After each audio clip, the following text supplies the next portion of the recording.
Welcome to the Red Couch Reading Room. I'm Miss Cara, and I have a terrific story for us today from our collection of wonderful old stories. This one is also by Beatrix Potter. It's the continuation, kind of, the second part of the story of Peter Rabbit. I thought you might like to know how he got his clothes back. So let's go ahead and start our story today. It is called The Tale of Benjamin Bunny. Benjamin Bunny, it turns out, is Peter Rabbit's cousin. So let's go ahead and meet Benjamin. One morning, a little rabbit sat on a bank. He pricked his ears and listened to the trot of a pony. A gig was coming along the road. It was driven by Mr. McGregor, and beside him sat Mrs. McGregor in her best bonnet. As soon as they had passed, little Benjamin Bunny slid down onto the road and set off with a hop, skip, and a jump to call upon his relations, who lived in the wood at the back of Mr. McGregor's garden. It's going to be somebody you know. Here we go. That wood was full of rabbit holes, and in the neatest, sandiest one of them all lived Benjamin's aunt and his cousins, Flopsy, Mopsy, Cottontail, and Peter. And there's Flopsy, Mopsy, and Cottontail all lined up at the table. Old Mrs. Rabbit was a widow. She earned her living by knitting rabbit wool mittens and muffetees. I once bought a pair at a bazaar. She also sold herbs and rosemary tea and rabbit tobacco, which is what we call lavender. Little Benjamin did not very much want to see his aunt. He came round the back of the fir tree and nearly tumbled upon the top of his cousin Peter. Look at Peter Rabbit's all sunk down there by the root of that tree. I wonder what he's doing. Peter was sitting by himself. He looked poorly and was dressed in a red pocket handkerchief.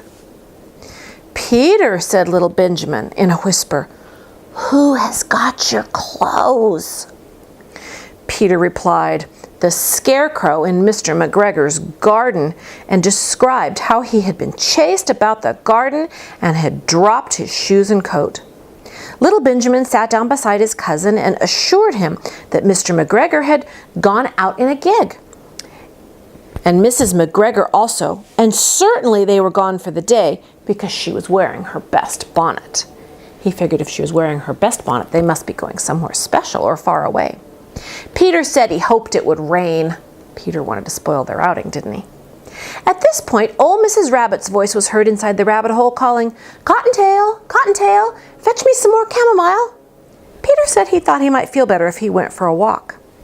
They went hand in hand, and got up on the flat top of the wall of the bottom of the wood. From here, they looked down into Mr. McGregor's garden. Peter's coat and shoes were plainly to be seen upon the scarecrow, topped with a tam-o'-shanter of Mr. McGregor's, an old hat that he had. Little Benjamin said, "It spoils people's clothes to squeeze under a gate. The proper way to get in is to climb down a pear tree." Peter fell down head first, but it was of no consequence, as the bed below was newly raked and quite soft. It had been sown with lettuces. He just bounced right down on those lettuces. They left a great many little footmarks all over the bed, especially little Benjamin, who was wearing clogs.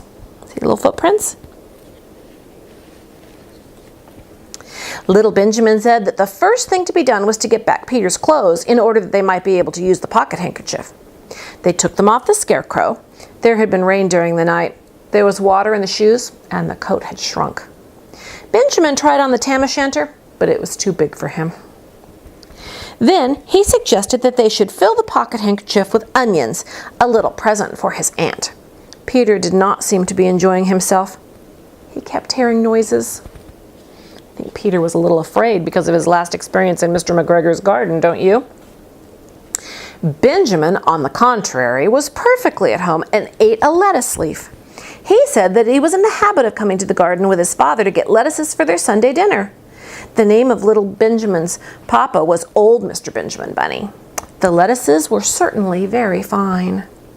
Peter did not eat anything. He said he should like to go home. Presently, he dropped half the onions. He's so nervous he can't even hold on to the pocket handkerchief. Little Benjamin said it was not possible to get back up the pear tree with a load of vegetables.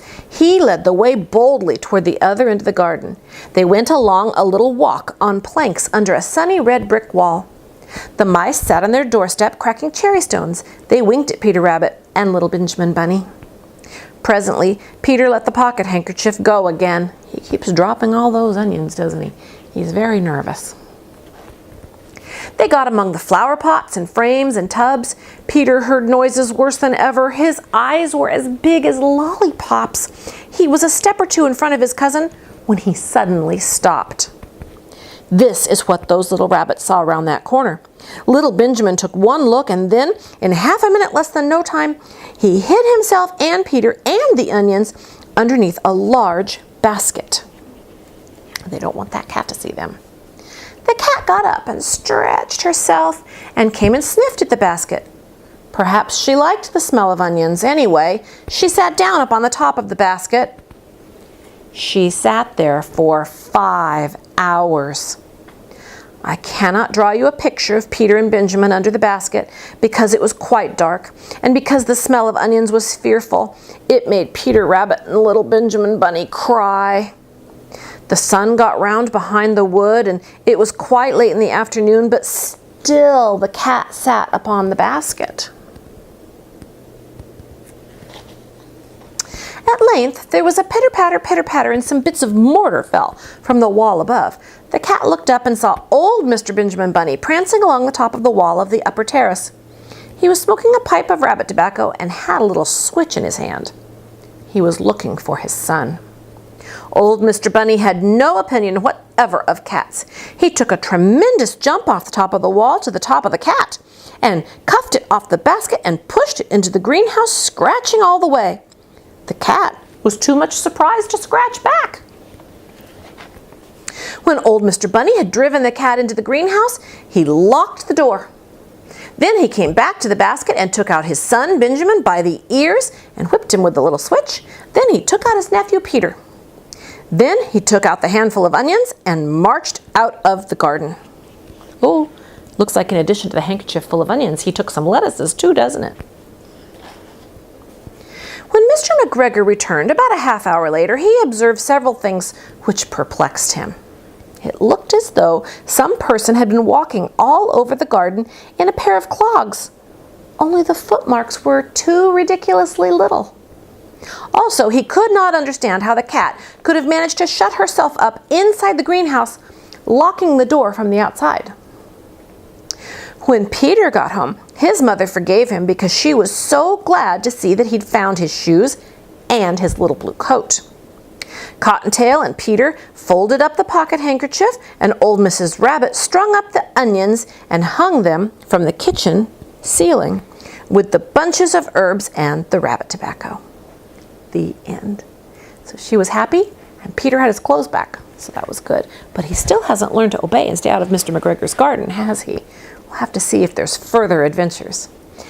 In fact, if you're ready for another story, just pick another one, and I'll meet you there.